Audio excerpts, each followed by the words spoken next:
अब मुझे अपने जिस्म का बोझ आहिस्ता आहिस्ता महसूस होने लगा था। मैं फ़ौरन समझ गया कि मेरे जिस्म पर गंदरनी के आकाश बूटी का असर कमज़ोर होने लगा है और अब मैं किसी भी वक्त सांप से इंसान शक्ल में वापस आ सकता हूँ। मैं घबराकर झाड़ियों में से निकला और तेज़ी से सामने वाले दरख्तों की तरफ रेंगने लगा। इन दरख्तों में अंधेरा था। वहाँ तक पहुँचते पहुँचते मैं इंसानी शक्ल में वापस आ गया था। मैं सांप के बजाय कर्मदाद बन चुका था और ज़मीन पर लेटा हुआ था। मैं इसी तरह लेटा रहा। सांप से इंसान की शक्ल में वापस आते हुए मुझे ज़रा सी भी दिक्कत नहीं हुई थी। बिल्कुल ऐसे लगा था जैसे मैं किसी पाइप में से सांप की शक्ल में गुजर रहा था। पाइप के बाहर आया तो इंसानी शक्ल इख्तियार कर चुका था। मैं खौफज़दा नहीं था, परेशान ज़रूर था। सबसे बड़ी परेशानी ये थी कि अगर मैं दोबारा सांप की शक्ल में वापस न आया तो क्या होगा। इंसान की शक्ल में रहकर मैं इन 3 मुसल्ले सपेरे फौजियों का मुकाबला नहीं कर सकता था।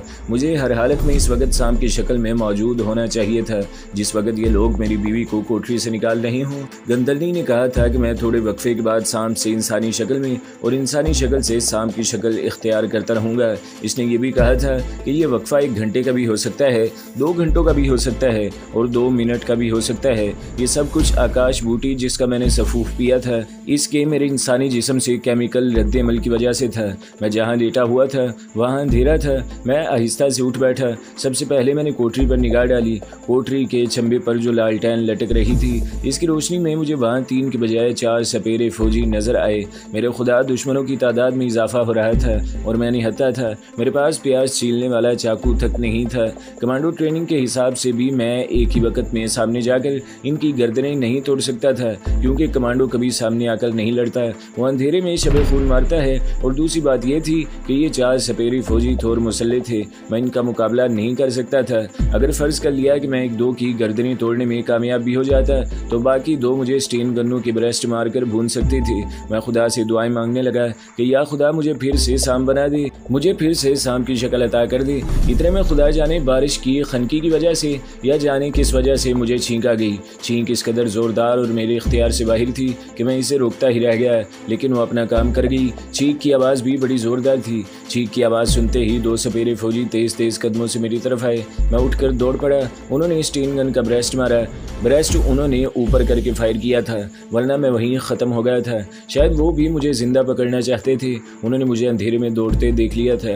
वो एक दूसरे को आवाज़ें देकर होशियार करने लगे। अचानक सामने से 2 आदमी निकले और उन्होंने मुझे नीचे गिरा लिया। इस दौरान काल कोठरी वाले सपेरे फौजी भी वहाँ पहुँच गए। उन्होंने स्टेन गन्नों की नालियाँ मेरे जिस्म से लगा दी और एक ने कहा, कौन हो, जल्दी उठो। मैं उठ खड़ा हुआ। वो मुझे अपने बाजुओं में जकड़ कर लालटेन के पास ले आए।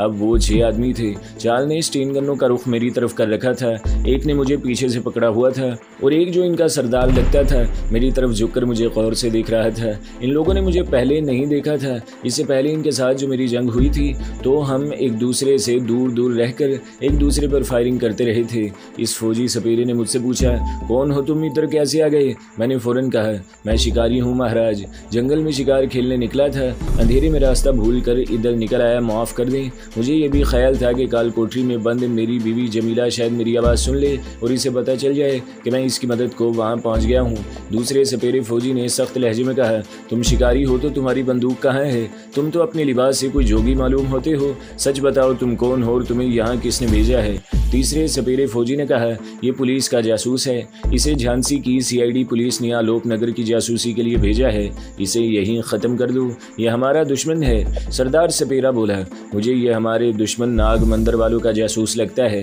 या फिर ये वही जोगी है जो इससे पहले महादेव जी की निरतकी को यहाँ से भगाने आया था। एक और सपेरे फौजी ने इस ख्याल की तायद करते हुए कहा, तुम ठीक कहते हो, इसको अभी महादेव जी के आश्रम में ले जाते हैं, महादेव जी खुद इसकी ज़िंदगी और मौत का फैसला करेंगे।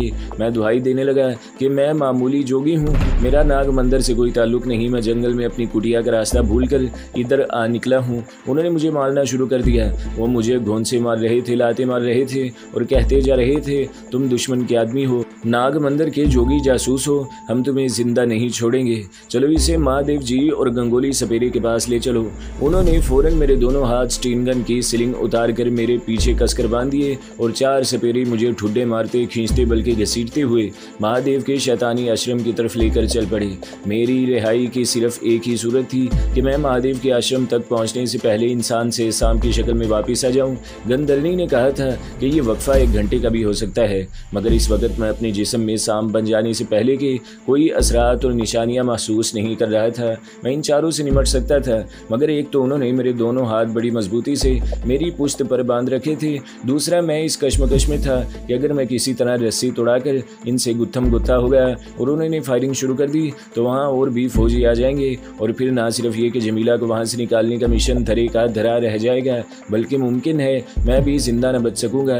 मैं यही कुछ सोचता और इन लोगों की लाते और धक्के खाता इनके साथ साथ घिसटता हुआ चला गया। सामने आश्रम के पत्थर का बड़ा दरवाजा नजर आने लगा, जहाँ पीतल के 10-12 दिए मेहराबों में रोशन थे। अभी यह दरवाजा कोई 60-70 गज के फासले पर था कि अचानक मुझे चक्कर सा आ गया। इसके साथ ही मेरा जिस्म हल्का होना शुरू हो गया। मेरे दिल में खुशी की लहर दौड़ गई। मेरा रूप बदलने वाला था और फिर जैसे ही चारों सपेरे फौजी मुझे खींचते हुए आश्रम के दरवाजे के करीब पहुंचे, मैं इनकी नज़रों से गायब हो गया। मैं इन्हें देख रहा था मगर वो मुझे नहीं देख सकते थे। मैं इस सांप को भी देख रहा था जो मेरा दूसरा रूप था और जो बड़ी तेजी से दरख्तों और झाड़ियों की तारीकी में गायब हो गया था। इन लोगों ने सांप को नहीं देखा था। वो हक्का बक्का होकर खड़े पहले इधर उधर देखने लगे कि मैं कहाँ गायब हो गया हूँ, फिर एक दूसरे की तरफ हैरत ज़दा होकर तकने लगे। इनमें से एक ने कहा, ये जोगी कहाँ चला गया है? दूसरा बोला, धर्मवीर जी, ये जोगी कोई बड़ा तपस्वी साधु है, वो आलोप हो गया है। आलोप का मतलब था कि गायब हो गया है।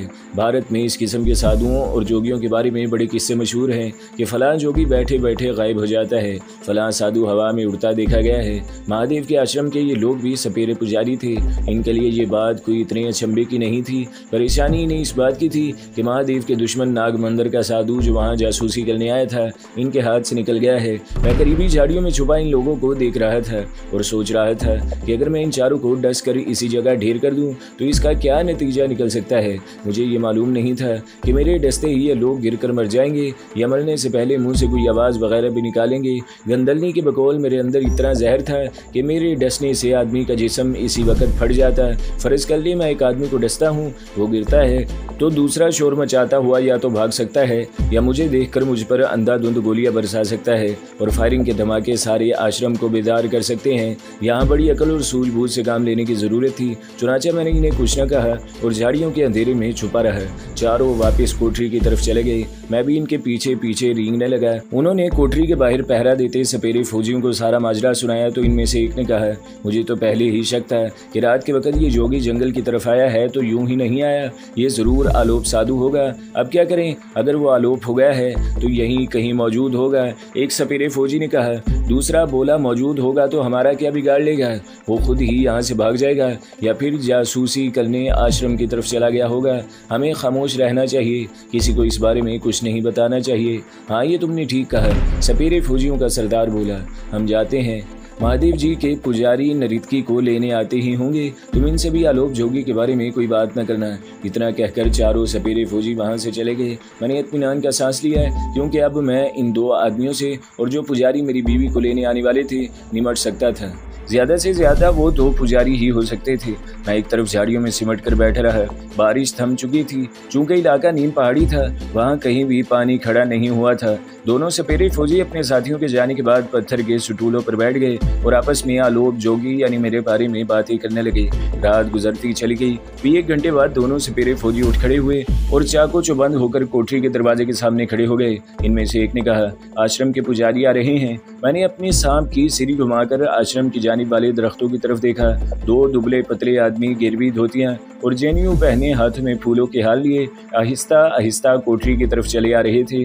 कोठरी के पास आकर वो रुक गए। इनमें से एक पुजारी ने कहा, हम महादेव जी की दुल्हन निरतकी को लेने आए हैं। सपेरे फौजियों में से एक ने कहा, महादेव जी दुल्हन निरतकी हम आपके हवाले करते हैं। ये कहकर वो एक तरफ हट गए। दूसरे सपेरे फौजी ने आगे बढ़कर दरवाजे के ताले को चाबी लगाकर घुमाई और दरवाज़ा खोलकर अंदर चला गया।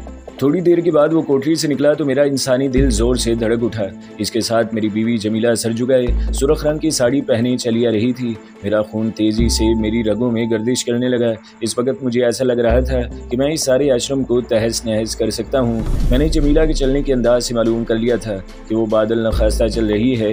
वो महादेव के आश्रम में नहीं जाना चाहती और इसे ज़बरदस्ती ले जाया जा रहा है। वो कोई मुज़ाहमत नहीं कर रही थी, लेकिन इसका अंदाज़ बता रहा था कि वो महादेव के आश्रम से हमेशा के लिए छुटकारा हासिल करना चाहती है। इसका मतलब था कि इस पर फूंके गए मंत्रों का असर ज़ाया हो चुका है और वो अपनी असली हालत में थी, और अगर मैंने इसे आवाज़ दी तो वो मेरी आवाज़ पहचान लेगी। मैं सांप के रूप में था और इसे अपनी इंसानी आवाज़ में ही बुला सकता था, इंसानी शक्ल में इसके सामने नहीं आ सकता था। ये मेरी मजबूरी थी। दोनों पुजारियों ने आगे बढ़कर मेरी बीवी के गले में हाथ डाली और कहा, हे सती सावित्री, हे सुंदरी, हे आकाश की अस्परा, तुम्हारे पति देव महादेवता श्री महादेव जी ने तुझे अपने आश्रम में बुलाया है। हम तुम्हें लेने आए हैं, हमारे साथ चल। मेरी बीवी ने कोई जवाब न दिया, वो सर झुकाए खामोश खड़ी रही। जैसे ही दोनों पुजारी चले, वो भी इनके पीछे पीछे चल पड़ी। दोनों सपेरे फौजी अपनी जगह पर इसी तरह अटेंशन होकर खड़े हो गए। इस काल कोठरी से महादेव के शैतानी आश्रम की तरफ एक छोटी सी पगडंडी जाती थी, जो संगे मरमर की थी। इसके दोनों जानिब दरख्त और फूलों भरी झाड़ियां थी। पगडंडी के आधे रास्ते में अंधेरा था। मैंने इस जगह इन पुजारियों पर हमला करने का प्रोग्राम बनाया था। चुनाचा जैसे ही पुजारी मेरी बीवी को लेकर आश्रम की तरफ चले, मैं भी इनके पीछे चल पड़ा। मैं इनसे जरा दूर रहकर पगडंडी की झाड़ियों के दरमियान डींग रहा था। आहिस्ता आहिस्ता मैं पगडंडी के करीब होता जा रहा था। पहले मेरी बीवी पुजारियों के पीछे थी, पगडंडी पर आकर उन्होंने मेरी बीवी को अपने दरमियान कर लिया था। वो आहिस्ता आहिस्ता कदम उठाते इस तरह चल रहे थे जैसे पूजा करने जा रहे हों। जब वो पगडंडी के आधे रास्ते में आ गए, जहाँ हल्का हल्का अंधेरा था और जहाँ ना तो आश्रम के दरवाजे पर जलने वाले चिरागों की पूरी रोशनी पहुँच रही थी और ना काल कोठरी के दरवाजे पर जलने वाली लालटेन की रोशनी पहुँच रही थी, तो मैं आहिस्ता से पगडंडी के ऊपर आ गया। संगे मरमर के पत्थरों से मैं अलग होकर घास में रेंग रहा था। मेरा टारगेट मेरी जानिब चलने वाला पुजारी था। पहले मुझे इसी पर अटैक करना था। मैं तेजी से रेंग कर अपनी साइड पर चलने वाले पुजारी के पाँव के बराबर आ गया और फिर जैसे बिजली चमक उठी, बिल्कुल इतनी तेजी से मैंने उछल कर पुजारी के पाँव पर डस लिया। दोनों पुजारी पाँव से नंगे थे। मैं जल्दी से एक तरफ हट गया। मेरा ख्याल था कि पुजारी को जैसे ही अपने पाँव पर मेरे दांतों की चुभन महसूस होगी, वो कोई ना कोई आवाज़ ज़रूर निकालेगा, मगर इसने कोई आवाज़ न निकाली और धड़ाम से पगडंडी की झाड़ियों पर गिर पड़ा। दूसरा पुजारी घबराकर इसकी तरफ बढ़ा और गिरे हुए पुजारी को उठाते हुए बोला, धर्मंता, धर्मंता क्या हो गया? फिर वो जैसे डर कर पीछे हट गया। मेरा ख्याल है कि मेरे जहर से पुजारी का जिस्म फटना शुरू हो गया था। जैसे ही दूसरा पुजारी पीछे हटा, मैंने इस पर हमला कर दिया। मुझे खतरा था कि वो शोर मचा देगा। मैंने उछल कर इसकी नंगी पिंडली पर डसा था। वो भी बगैर कोई आवाज़ निकाले धड़ाम से गिर पड़ा। मेरी बीवी डर कर पीछे हट गई और इससे पेशतर कि वो डर कर वहाँ से भागती, मैंने इंसानी आवाज़ में इसे पुकार कर कहा, जमीला भागो मत, मैं हूँ करमदाद तुम्हारा खामद। जमीला ने जल्दी से साड़ी का आंचल एक तरफ किया और जिधर से इसे मेरी आवाज़ आई थी इस तरफ हैरान होकर देखने लगी। मैं इस बात से खुश हुआ कि इस पर महादेव के शैतानी मंत्रों का असर नहीं था, वो अपनी असली हालत में थी। इसने मेरी आवाज़ पहचान ली थी। मैंने जल्दी से कहा, जमीला खुदा के लिए मेरी बात गौर से सुनो, मैं इस वक्त तुम्हारे बिल्कुल करीब हूँ। मैं तुम्हें देख रहा हूँ मगर तुम मुझे नहीं देख सकती। हमारे पास ज़्यादा वक्त नहीं है, सारी बातें तुम्हें बाद में बताऊंगा। फ़ौरन सेंधिया की कुटिया की तरफ भाग चलो। मेरा कयास कहता था कि वो सेंधिया की कुटिया का रास्ता जानती है, क्योंकि सेंधिया ने मुझे बताया था कि वो इसे लेकर अपनी कुटिया पर आएगी।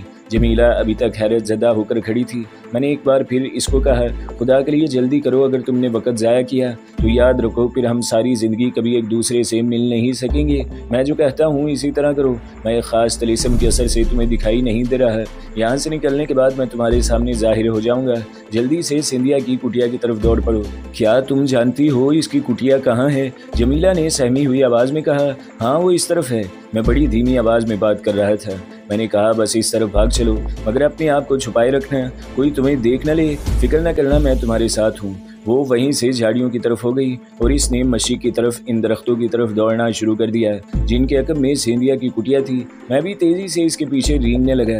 रेंगते रेंगते कभी मैं जमीला के दाएं जानिब हो जाता, कभी बाएं जानिब हो जाता, कभी इसके आगे आगे रेंगने लगता। मुझे इल्म था कि जमीला के जिस्म से भी नाग मंत्रों की खास बू निकलती है, जिसकी वजह से वहाँ के सांप इस पर हमला नहीं कर सकते, बल्कि इसके जिस्म की बू से बिन मानस भी इसके करीब नहीं आते थे। इन्हें मालूम हो जाता था कि ये निरतकी महादेव जी की खास निरतकी है। डर मुझे सिर्फ किसी सपेरे फौजी का था कि अगर वो इस तरफ कहीं मौजूद हुआ तो जमीला को इस तरह दौड़ते देखकर इसके पीछे ना आ जाए। मगर रात के अंधेरे ने जमीला को अपनी पनाह में ले लिया था। इसे भागते हुए अंधेरे में सिर्फ मैं ही अपने साम की आंखों से देख सकता था। वो मुझे सिर्फ नजर आ रही थी। वो दौड़ते दौड़ते नशीब में उतर गई। मैं इसके करीब हो गया। मैंने इसे कहा, जमीला मेरी जान, घबराना बिल्कुल नहीं, मैं तुम्हारे साथ हूँ। इसने दौड़ते हुए पूछा, तुम कहाँ हो, मुझे नजर क्यों नहीं आ रहे? मैंने कहा, अभी मैं तुम्हें कुछ नहीं बता सकता जमीला, यहाँ से किसी तरह निकल चले, फिर सारी कहानी सुना दूंगा। जमीला का सांस फूल रहा था। मेरा सांस नहीं फूल रहा था क्योंकि मैं सांप के रूप में दौड़ रहा था। सेंधिया की झोंपड़ी के पास आकर मैंने जमीला से कहा, जंगल में बाएं जानिब उतर कर दौड़ना शुरू कर दो। तुम थक तो नहीं गई? वो बोली, मैं थक गई हूँ। खुदा का शुक्र है कि वो अपनी असली हालत में वापस आ चुकी थी। वो नाग देवता और महादेव के सपेरों के मंत्रों के ज़ेरे असल नहीं रही थी। मैंने कहा, थोड़ी हिम्मत कर लो, इस खूनी जंगल से एक बार निकल गए तो फिर ये लोग हमारा कुछ नहीं बिगाड़ सकेंगे। रात की तारीकी में जंगल मुझे तो साफ नज़र आ रहा था, मगर जमीला को मुश्किल पेश आ रही थी। जंगल वैसे ही घना हो गया था, बार बार झाड़ियाँ सामने आ जाती थी। मैंने देखा कि जमीला बड़ी दलेरी और बेखौफी से आदमखोर दरख्तों और बेलों के दरमियान से गुजर रही थी।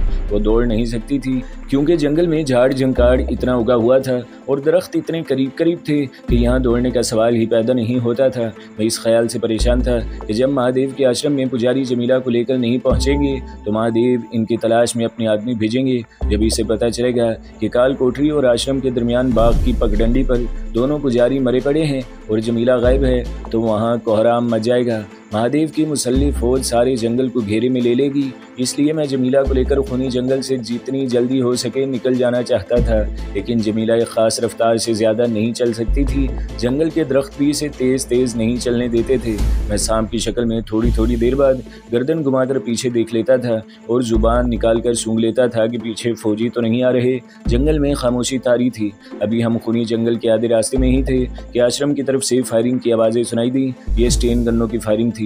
जमीला सहम कर बैठ गई, कहने लगी, इन लोगों को पता चल गया है, वो हमें पकड़ लेंगे। मैं रेंग कर इसके बिल्कुल करीब आ गया। मैंने इसे हौसला देते हुए कहा, वो हमारा कुछ नहीं बिगाड़ सकेंगे। मैं तुम्हें यकीन दिलाता हूँ कि हम जिंदा सलामत यहाँ से निकल जाएंगे। रुको नहीं, अब खूनी जंगल ख़त्म होने ही वाला है। जमीला को जिस तरफ से मेरी आवाज़ आई थी वो इस तरफ गौर से देख रही थी। बोली, करमदाद, ये तुम्हें क्या हो गया है? और इसने बच्चों की तरह सिसक सिसक कर रोना शुरू कर दिया। वो बिल्कुल पहले रोज़ वाली नॉर्मल जमीला बन चुकी थी। मैंने जल्दी से कहा, खुदा के लिए ये वक्त आंसू बहाने का नहीं है। महादेव के सपेरे फौजी हमारे पीछे लग गए हैं। अगर वो यहाँ तक आ गए तो हम जिंदगी भर एक दूसरे से कभी न मिल सकेंगे। जमीला मेरी आवाज़ की जानिब बराबर देखे जा रही थी। कहने लगी, क्या तुम सांप बन गए हो? मैंने कहा, यही समझ लो, लेकिन मैं इंसान की हैसियत से भी जिंदा हूँ। ये वक्त ऐसी बातें करने का नहीं है। उठो और दरख्तों की दाएं जानिब से आगे बढ़ो। आश्रम की तरफ फायरिंग की आवाज़ें करीब आ रही थी। जमीला ये आवाज़ें सुनकर जल्दी से उठकर दाएं जाने वाले दरख्तों में घुस गई। कहने लगी, मुझे इस रास्ते का पता है, तुम मेरे पीछे पीछे आ जाओ। यहाँ से एक आसान रास्ता जंगल से बाहर निकलता है। जमीला मुझे एक टीले की तरफ ले गई। वहाँ से एक घाटी दूसरी तरफ उतरती थी। हम घाटी उतर गए। आगे एक नदी आ गई। हमने नदी पार कर ली। नदी की दूसरी तरफ एक ऐसा जंगल था जो पहले मैंने नहीं देखा था। चूँकि मैं सांप की शक्ल में था, इसलिए अंधेरे में भी मुझे बड़ी बड़ी चट्टानें और नोकीले पत्थर ज़मीन से बाहर निकलकर दरख्तों की टहनियों तक जाते नजर आ रहे थे।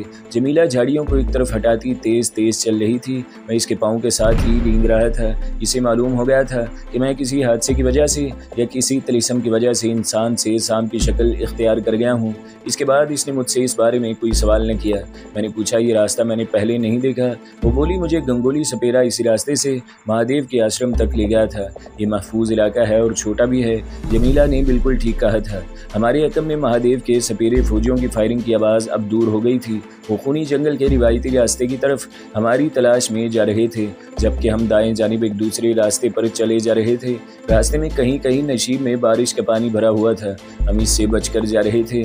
इस तरफ कोई दलदल भी नहीं थी और मगरमच्छों का कोई तालाब भी नहीं था। मैं हैरान था कि जमीला को अंधेरे में भी रास्ते का पता चल रहा था। हम एक खुली जगह पर निकल आए। सामने दरख्तों की कतार स्याह दीवार की तरह खड़ी थी। जमीला ने कहा, यह खूनी जंगल की आखिरी सरहद है। मैंने खुश होकर कहा, क्या तुम सच कह रही हो? वो बोली, बिल्कुल सच कहती हूँ। इन दरख्तों पर आकर खूनी जंगल ख़त्म हो जाता है। ऐसा ही हुआ। हम दरख्तों की दीवार की दूसरी तरफ आए तो दूर मैदान के पार चौखंबा गांव की इक्का दुक्का रोशनियाँ टिमटिमा रही थी। मैंने जमीला से कहा, जमीला, मैं किस तरह खुदा का शुक्र अदा करूँ कि मैं तुम्हें ज़िंदा सलामत लेकर खूनी जंगल से निकल आया हूँ। तो दोस्तों, अगली किस्तें सुनने के लिए हमारे चैनल को ज़रूर सब्सक्राइब करें, वीडियो को लाइक करें और बेल के आइकन पर भी क्लिक कर दें ताकि हर जो आने वाली वीडियोज़ हैं वो आपको सबसे पहले मिलती रहें।